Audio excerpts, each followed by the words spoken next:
여러분 안녕하십니까? 오늘 시작된 사상 첫 대선 사전투표가 첫날부터 11.7%의 기록적인 투표율을 보였습니다. 지난해 총선의 2배가 넘습니다. 대선 결과에도 큰 변수로 작용할 것으로 보입니다. 먼저 박세암 기자가 보도합니다. 대선 사상 첫 사전투표가 치러진 오늘 전국 유권자 4,247만여 명 중 497만 902명이 투표해 11.7%의 투표율을 기록했습니다. 이는 지난해 4월 20대 총선 사전투표 첫날 기록한 5.45%의 2배가 넘는 수치입니다. 지역별로 보면 전남이 16.76%로 제일 높았고 세종과 광주, 전북이 뒤를 이었습니다. 반면 대구는 9.67%로 가장 낮은 투표율을 기록했고 부산, 제주 등도 각각 10.48%, 10.58%로 저조한 투표율을 보였습니다. 다양한 이벤트 등을 통해 사전투표 참여를 독려했던 정치권은 이른 아침부터 촉각을 곤두세웠습니다. 사전투표도 좋으시고 그렇지 않으시면 꼭 투표에 참여하셔서 각 당 지도부들도 사전투표소를 찾아 한 표를 행사했고 이번 대선부터 허용된 후보자 지지 인증 사진을 촬영하기도 했습니다. 뜨거운 투표 열기에 더불어민주당은 새로운 나라로 가는 희망의 문을 열었다며 반겼고 자유한국당도 조직적으로 사전투표를 독려한 결과가 나왔다고 평가했습니다. 국민의당과 정의당, 바른정당 등도 바닥 민심이 드러날 수 있는 계기다. 젊은 층의 참여가 고무적이라며 기대감을 드러냈습니다. 사전투표는 내일도 오전 6시부터 저녁 6시까지 진행되며 신분증만 있으면 전국 어느 사전투표소에서나 할 수 있습니다. MBC 뉴스 박세암입니다. 소중한 한 표를 행사한 유권자들은 SNS에 이른바 인증샷을 올리며 투표를 독려하기도 했는데요. 이 대선 홍보대사와 무한도전 출연진 등 연예인들도 눈에 띄죠. 또 하나 눈에 띄는 건 달라진 손가락입니다. 이번 대선부터는 규정이 달라져 엄지를 들어 올리거나 V를 그리는 등 특정 후보를 연상시키는 표시도 가능해졌는데요. 이 뜨거운 사전투표 열기 전재용 기자가 전해드립니다. 오늘 오전 인천공항 출국장. 사전투표를 하기 위한 행렬이 끝이 보이지 않을 만큼 길게 늘어서 있습니다. 커다란 여행용 가방을 들고 투표를 하는 게 불편한 법하지만 소중한 한 표를 행사하기 위한 기다림은 즐겁기만 합니다. 출장 가기 전에 인천공항에 들려서 이렇게 사전투표를 하게 되니 너무나 편리하고 서울역과 용산역 등 사전투표소가 설치된 주요 역사에도 발길이 몰렸습니다. 신분증만 있으면 전국 어디서든 손쉽게 투표를 할 수 있어 편리하다는 반응입니다. 주민등록증 하나만 제시하고도 이렇게 간단하게 투표 절차를 마무리 지을 수 있어서 굉장히 수월하고 신속하게. 인터넷에는 사전투표를 했다며 투표를 독려하는 부지런한 유권자들의 인증샷이 줄을 이었습니다. 국토 최동단 독도를 지키는 경비대원들도 사전투표 첫날 소중한 한 표를 행사했고 사전투표를 마친 유명 연예인들도 인증샷 릴레이에 동참했습니다. 올해부터는 지지 후보를 암시할 수 있는 V자나 엄지척 같은 다양한 손편이 가능해졌습니다. 하지만 오해를 줄이기 위해 대부분 주먹을 쥔 모습으로 인증샷을 남겼습니다. MBC 뉴스 전지용입니다. 네, 지금부터는 후보들의 막판 유세 소식 전해드립니다. 먼저 더불어민주당 문재인 후보는 수도권 공략에 집중했습니다. 한류 콘텐츠 관계자들도 만나 정부 지원을 약속했습니다. 윤지윤 기자입니다. 더불어민주당 문재인 후보는 경기도 고양시를 찾아 집중 유세를 펼쳤습니다. 투표를 해야 문재인이 대통령이 된다며 사전투표 참여를 거듭 독려했습니다. 사전투표부터 문재인 바람 일으켜 주시겠습니까? 사전투표 25%면 정권 교체, 문재인 대통령 믿어도 되지 않겠습니까? 확고한 개혁 위에서의 국민 통합 완성을 강조했습니다. 개혁과 통합 다 해내려면 압도적인 정권 교체가 필요합니다. 정경유착, 부정부패, 반칙 특권 이런 거 다 뿌리 뽑을 수 있습니다. 중국의 사드 보복으로 어려움을 겪고 있는 한류업계 관계자들을 만나 대형 제작사의 횡포 방지와 신속 출입국 제도 확대 적용 등 제도적 지원을 약속했습니다. 이 장기 비자, 장기 체류가 가능하게 한다든지 많은 제도가 있는데 실제로 우리 한류 연예인들은 혜택을 못 받고 있죠. 꼭 필요한 일 같습니다. 무소속 홍일학 의원이 복당하자 문 후보는 대구 경북 지역에서의 지지세가 확산될 것이라고 의미를 부여했습니다. 문 후보 측은 또 학대 피해 아동과 성폭력 범죄 피해자 보호를 강화하고 벌금조차 내지 못하는 빈곤 취약계층을 돕기 위한 이른바 장발장 은행을 확대하겠다는 공약을 발표했습니다. MBC 뉴스 윤지윤입니다. 자유한국당 홍준표 후보는 하루 동안 경북과 충북, 강원을 누비며 막판 보수층 결집에 힘을 쏟았습니다. 친박과 바른정당 탈당파를 모두 용서하자며 대통합도 강조했습니다. 보도에 장성호 기자입니다. 경북 방문에서 자유한국당 홍준표 후보는 보수 결집에 속도가 붙었다며 자신감을 나타냈습니다. 과거 같으면 6개월이 걸려야 할 걸 요즘은 6일 만에 세상이 바뀝니다. 문은 내려오는 겁니다. 올라가는 사람이 반드시 이기게 돼 있습니다. 보수가 하나로 뭉쳐야 대선 승리가 가능하다며 서청원, 최경환, 윤상현 등 친박계 핵심 의원들에 대한 중징계 해제와 바른정당 탈당파 의원들의 일괄 복당을 서두르겠다고 밝혔습니다. 친박들, 비박들 이분들 모두 하나로가 돼서 5월 9일 대선에 나가는 게 맞겠죠? 더불어민주당 문재인 후보가 당선돼 좌파 친북 정권이 들어서면 미국이 대북 선제 공격을 할 수 있다고 주장하며 보수 정권 재창출이 안보를 지키는 것이라고 강조했습니다. 주한미군 빼겠다는, 빼고 북의 핵시설을 파괴하겠다는 대선 결과 보고 때를 즐기면 남아. 문 후보와의 양강 구도를 강조한 홍 후보는 최근 정치풍자 TV 프로그램을 인용해 문 후보를 깎아내렸습니다. 문재수라고 해놨어요. 재수를 했거든. 5월 9일 지나면 이제 문재수가 아니고 문삼수로. 또 문 후보가 청와대 비서실장이던 노무현 정부에서 사법고시를 없애기 시작해 서민가정 자녀들이 성공할 기회가 많이 박탈됐다며 대통령이 되면 다 뜯어고치겠다고 말했습니다. MBC 뉴스 장성호입니다. 국민의당 안철수 후보는 대구 경북에서 120시간에 걸친 도보 유세를 시작했습니다. 문재인 홍준표 후보를 과거 세력으로 지목하면서 유승민, 심상정 후보와 함께하겠다고 밝혔습니다. 박정규 기자입니다. 국민의당 안철수 후보가 양복을 벗었습니다. 대신 편안한 셔츠에 등산화 차림으로 120시간 도보 유세를 시작했습니다.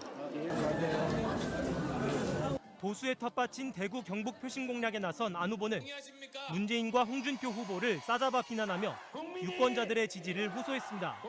1번 선택하면 바로 그 다음 날부터 우리나라는 반으로 쪼개집니다. 홍준표 후보는 기본적으로 후보 자격이 없습니다. 이념과 계파에 관계없이 나라를 이끌겠다며 자신의 개혁 공동정부론에 불을 지폈습니다. 지금 50대 젊은 정치인들 중에서는 정말로 능력 있는 훌륭한 분들이 많이 계십니다. 그래서 그분들과 함께 집권하면 유승민 후보에게 경제부총리 자리를 제안하겠다. 심상정 후보와도 함께하겠다고 밝혔습니다.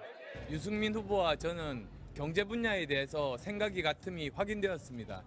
따라서 제가 집권하게 되면 유승민 후보에게 부탁해서 경제 분야 맡아달라고 하겠습니다. 지난해 총선에서도 국민의당의 선전을 아무도 예상하지 못했다며 이번 대선 역시 승리할 수 있다고 자신했습니다. 안 후보는 남은 기간 매일 뚜벅이 유세 일정을 소화하며 유권자들과의 접촉면 넓히기에 나섭니다. MBC 뉴스 박준규입니다. 바른정당 유승민 후보는 대학가에서 집중 유세를 벌이며 청년층 지지를 호소했습니다. 정의당 심상정 후보는 제주를 찾아 과감한 개혁을 약속했습니다. 김성현 기자입니다. 바른정당 유승민 후보는 서울의 주요 대학가를 돌며 젊은 층의 표심을 공략했습니다. 누가 여러분의 대통령이 되는 게 여러분이 가장 자랑스러운지 그것만 보고 투표해 주십시오. 자유한국당 홍준표 후보가 당원권이 정지된 친박계 핵심 의원들에 대해 정지 해제를 추진하는 데 대해 강력히 비판했습니다. 당원권 정지시킨 게 유일한 변화였는데 그거마저도 없애겠다는 거 아닙니까? 보수라는 말을 입에 올릴 자격이 없는 사람들이다.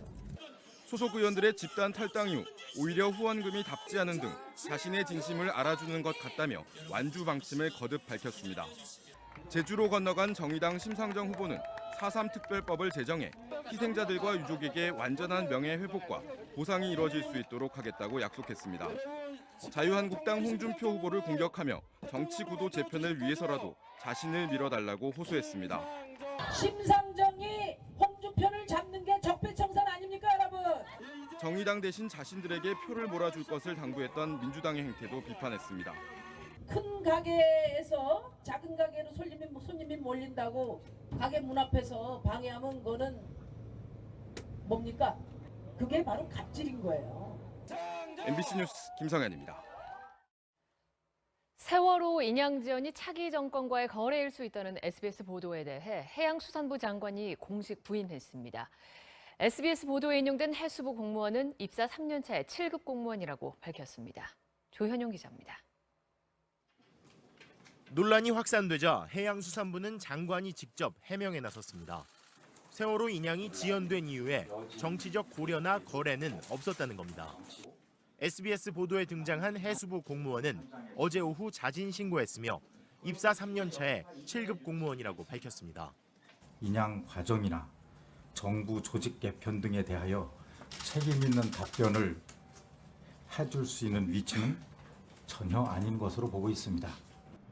이 공무원은 지난달 16일 현장 수습본부에 파견됐는데 그 후 2, 3일간 SBS 기자와 수차례 통화했지만 녹음된 발언을 정확히 언제 했는지는 기억이 안 난다고 말했다고 전했습니다.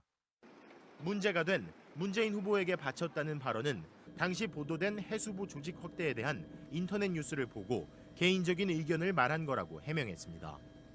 거래를 한다는 것은 도저히 받아들이기 어려운 내용이라는 것을. 그러나 해수부가 2차관 신설을 추진하고 있다고 보도한 4월 14일자 해당 인터넷 뉴스에는 문 후보와 거래 또는 세월호 인양 지원과 관련된 내용이 전혀 포함되어 있지 않았습니다. 해수부 감사관실은 이 공무원이 SBS와 통화 내용을 자신이 녹음하지는 않았다고 진술함에 따라 통화 기록을 확인하기로 했습니다. 해수부는 또 해당 직원을 대기 발령 조치하고 관련 법상 징계할 수 있는지 검토 중입니다. MBC 뉴스 조현용입니다. 그러나 정치권 공방은 계속됐습니다. 자유한국당과 국민의당은 SBS가 보도를 삭제하고 이례적으로 즉시 사과 방송까지 한 과정에 민주당과 문재인 후보 측의 외압이 있었을 거라고 의심했습니다. 민주당은 고발 조치 등의 초강경 대응을 예고했습니다. 류병수 기자입니다.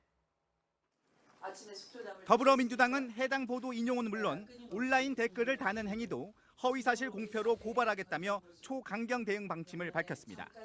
반복적으로 노출시키고 SNS를 통해 확산시키는 저열한 불법 선거운동에 대해 즉각 중단할 것을. 또 SBS의 거듭된 사과에도 불구하고 해당 보도 취재와 기사 작성 과정의 진상을 공개하라고 압박했습니다.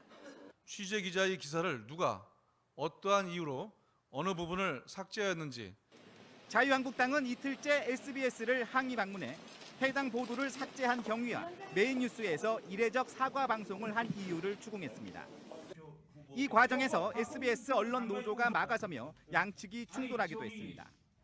한국당은 민주당과 SBS를 동시에 성토했습니다. SBS의 보도 사건은 반드시 진실이 규명돼야 할 패륜적 행태이며 정치적 공작입니다. 해당 기사를 삭제하고 사과를 받아낸 것은 언론 자유를 근본적으로 짓밟는 미래 권력에 대한 이렇게 줄을 서는데 당시 우리 탄핵 국면에서 어떤 태도를 SBS 그동안 취해왔는가에 대해서는 저희가 이루어 짐작하고도 남습니다. 국민의당도 언론과 국민의 입에 재갈을 물리고 있다고 문 후보 측을 강하게 비판했습니다. 언론과 상대당을 압박한 것도 모자라서 댓글을 다는 일반 국민에 대해서까지 검찰 고발 운운하고 있다고 합니다. MBC 뉴스 유병수입니다. 여론조사 공표 금지 기간이 시작되기 전 각종 여론조사 기관들이 일제히 여론조사를 실시했습니다. 문재인 후보가 앞서 나가고 홍준표, 안철수 후보가 각축을 벌이고 있는 것으로 나타났습니다. 김지훈 기자입니다. 각종 여론조사에서 지지율 40% 안팎을 얻으며 1위를 달리고 있는 더불어민주당 문재인 후보. 막판 추격전을 펼치고 있는 자유한국당 홍준표 후보와 국민의당 안철수 후보의 경쟁도 치열합니다. 칸타퍼블릭의 조사에선 홍준표 후보 16.8, 안철수 15.7로 오차 범위 내에서 다투고 있고 엠브레인 조사에서도 문재인 후보가 1위, 홍준표 후보 19.6, 안철수 후보 17.8로 2위를 놓고 접전 중인 것으로 나타났습니다. 리얼미터 조사에선 홍준표 후보와 안철수 후보가 소수점 한 자리까지 같았습니다. 자유한국당 산하 재단법인 여의도연구원이 처음으로 공개한 조사에선 문재인 후보 39.4%에 이어 홍준표 후보가 20%대에 진입하며 안철수 후보를 오차 범위 밖에서 앞서 2위에 올랐습니다. 선거전이 막바지로 흐르면서 중도 보수층 표심과 군소 후보들의 득표율에 따라 대선판이 요동칠지 주목됩니다. MBC 뉴스 김지훈입니다. 선거 전의 여론조사는 표심의 향방을 살필 수 있는 중요한 지표죠. 이번 대선전이 시작된 뒤에 여론조사 결과가 어떤 추이를 보였는지 이번에는 천현우 기자가 분석합니다. MBC와 한국경제의 여론조사입니다. 지난달 7일과 8일 조사에선 더불어민주당 문재인 후보가 35.2%로 출발해 어제 발표한 마지막 여론조사까지 큰 폭의 변동이 없는 지지율을 유지하고 있습니다. 반면 국민의당 안철수 후보는 20여일 만에 15.2%포인트가 떨어졌고 자유한국당 홍준표 후보는 7.4%에서 시작해 10.3%포인트를 끌어올렸습니다. 다른 여론조사에선 홍준표, 안철수 후보의 경쟁이 더욱 치열했습니다. 지난달 7일과 8일 칸타퍼블릭 조사에선 홍준표 후보가 안철수 후보에게 30.3%포인트 뒤처져 있었지만 선거전이 진행되며 점점 격차를 좁혀 마지막 조사에선 오차 범위 내에서 다투고 있습니다.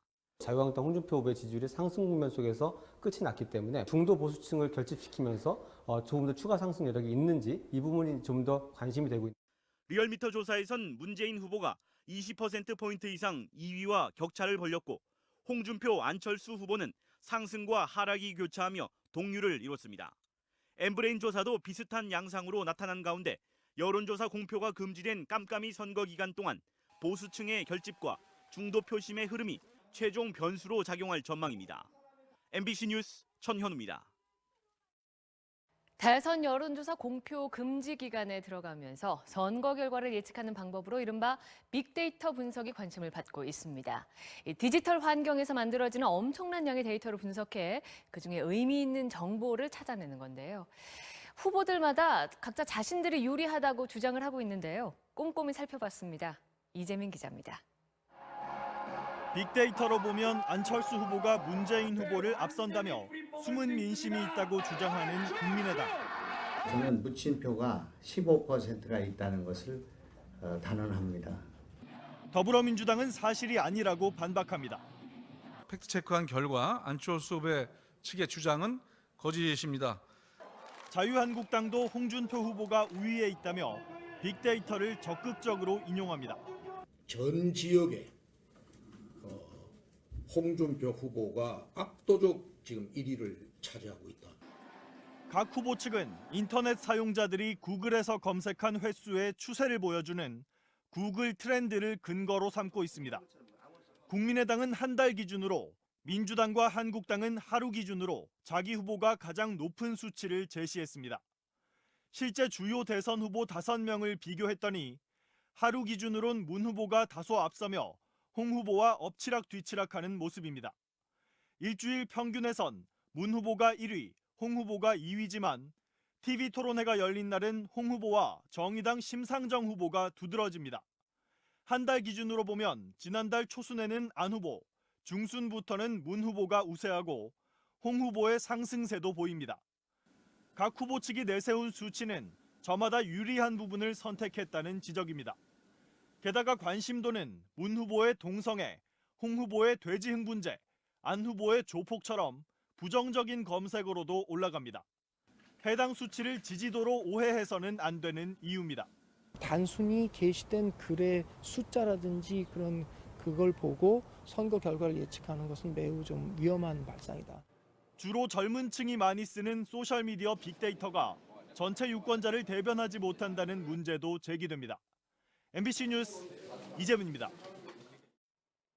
북한이 북중 관계를 포기하더라도 핵무기 개발을 계속하겠다며 대북 제재에 동참한 중국을 이례적으로 비난했습니다. 중국 당국도 반박에 나섰습니다. 김세진 기자가 보도합니다. 북한은 어젯밤 조선중앙통신 개인 논평을 통해 중국이 북중 관계에 붉은 선을 넘고 있다고 비난했습니다. 핵 개발은 북한의 최고 이익인데 중국이 북한의 자주권을 침해했다고 주장했습니다. 그러면서 북중 친선이 소중하지만 핵과 맞바꾸면서 구걸하지 않겠다고 강조했습니다. 대북 제재를 주장하는 중국 정치인과 언론인들을 향해 무지몽매, 입을 똑바로 놀리라는 등의 거친 비난도 이어갔습니다. 어제 중국 환구시보가 조중우호 조약 파기 가능성을 언급하자 최근 미국의 대북 제재에 동참하는 중국을 겨냥해 대응 수위를 높인 것으로 보입니다. 중국을 직접 지칭했다든지 또 레드라인을 거론했다든지 이런 것은 이례적인 것으로. 북한은 개인 논평 형식에다 자극적인 표현을 뺀 논평을 다시 게재하는 등 뒤늦게 수위 조절에 나섰지만 최강 핵 보유국이 된 북한의 선택은 여러 갈래라며 앙급을 남겼습니다. 중국을 의도적으로 철저히 무시하면서 러시아와의 관계를 강화하고 한국에서 새 정부가 출범하면 평화 공세에 적극적으로 나설 것으로 전망됩니다.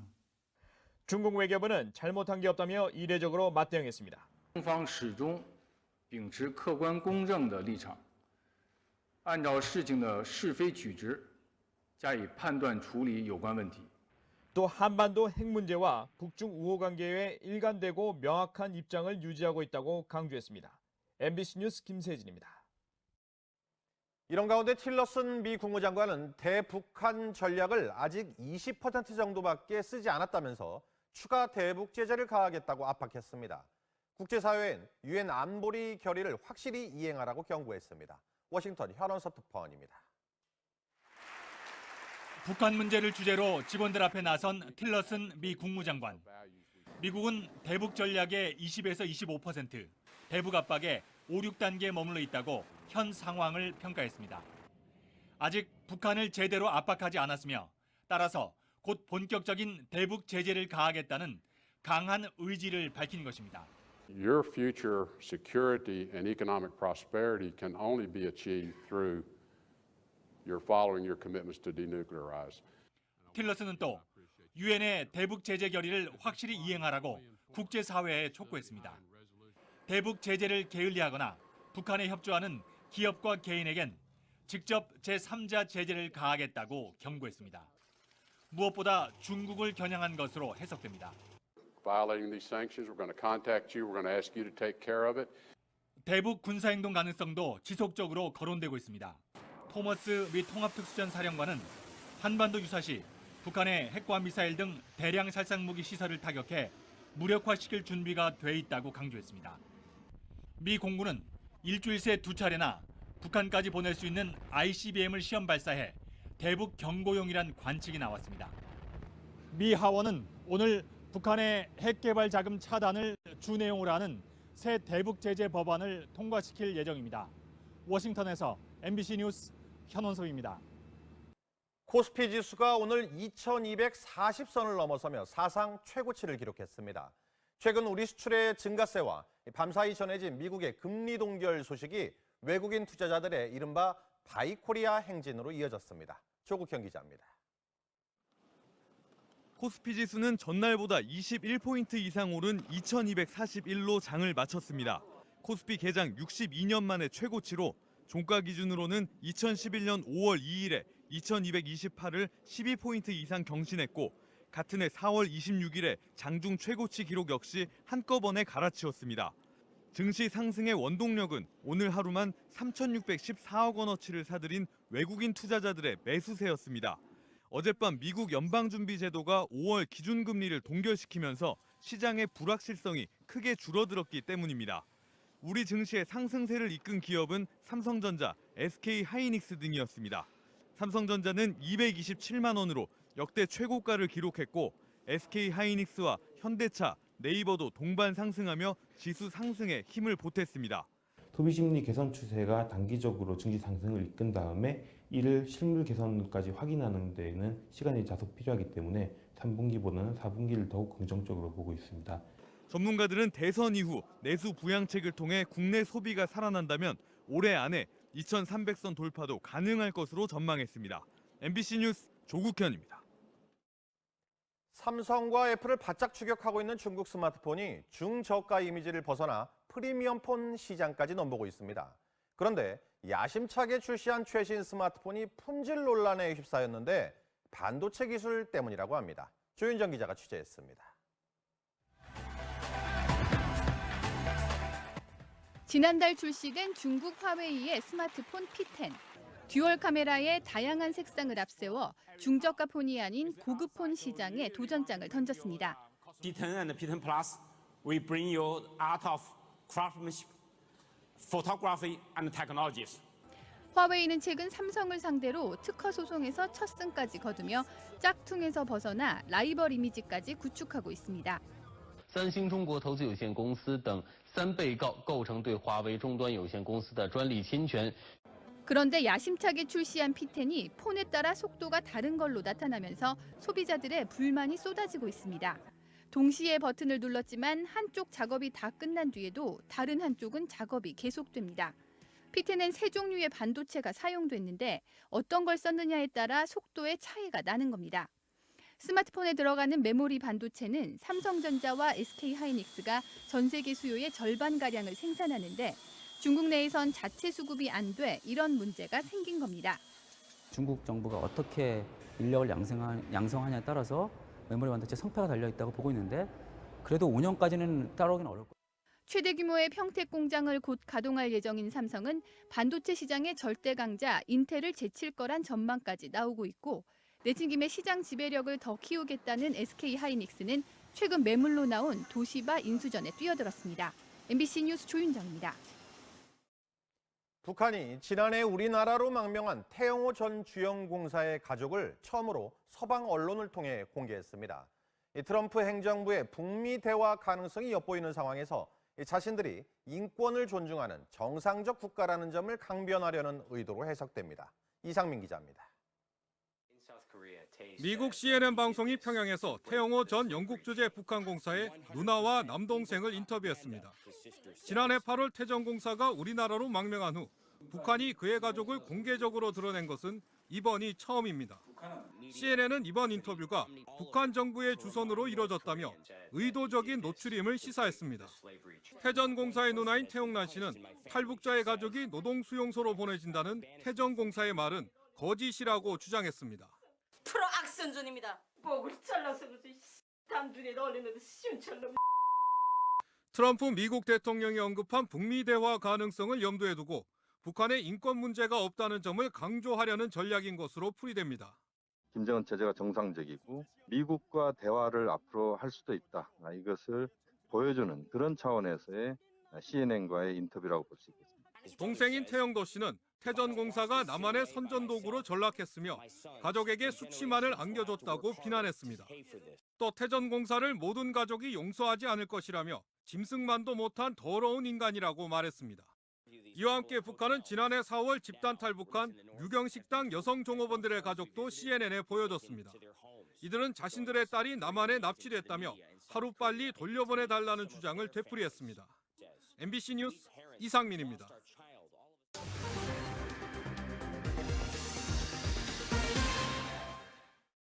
대선 후보들도 토론에서 논쟁을 벌였던 문제지요. 군내 동성애 문제. 군 기강 확립을 위해서 철저히 금지하고 처벌해야 한다는 입장과 사생활 영역의 처벌은 어불성설이라는 입장이 맞서고 있습니다. 서상현 기자가 취재했습니다. 남성 동성애자 전용 채팅 앱입니다. 지난 1월 이 앱에 병사와 지휘 간의 성관계 동영상이 올라왔습니다. 군 검찰은 성관계를 맺은 두 사람을 구속했고 이들과 연락한 군인 30여 명에 대한 수사도 진행하고 있습니다. 이 사건 이후 국방부 앞에서는 군인들의 동성애를 합법화하라는 집회가 이어지고 있습니다. 군인의 성적 자기 결정권과 사생활의 자유를 침해한다는 주장입니다. 성적 취향이 다르다는 이유 하나만으로 군에서 쫓아내려고 하는 내부적 전쟁을 벌이고 있다. 그래서 이건 명백한 차별이다. 반면 종교계 중심의 다른 단체들은 군인들의 동성애 처벌은 당연하다고 말합니다. 동성애를 허용하면 상명하복의 군 특성상 기강이 해이해진다는 입장입니다. 병사와 간부가 이성 간의 어떤 사랑의 행위로 산다. 그게 계급이 되겠습니까? 많은 성폭력이 발생할 수가 있습니다. 실태가 어떤지 남성 동성애 관련 SNS 계정을 찾아봤습니다. 동성 간 성관계의 장면 가운데 군인들의 모습을 쉽게 찾아볼 수 있습니다. 또 채팅 앱에서도 군인을 찾는 구애 메시지가 적지 않습니다.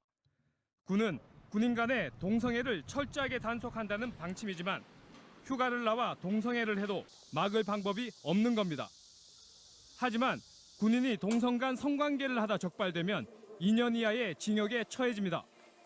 군 당국은 군대 안에서 동성 간 성폭력 사건이 매년 크게 늘고 있다면서 성폭력을 막기 위해서도 동성애는 처벌해야 한다는 입장입니다.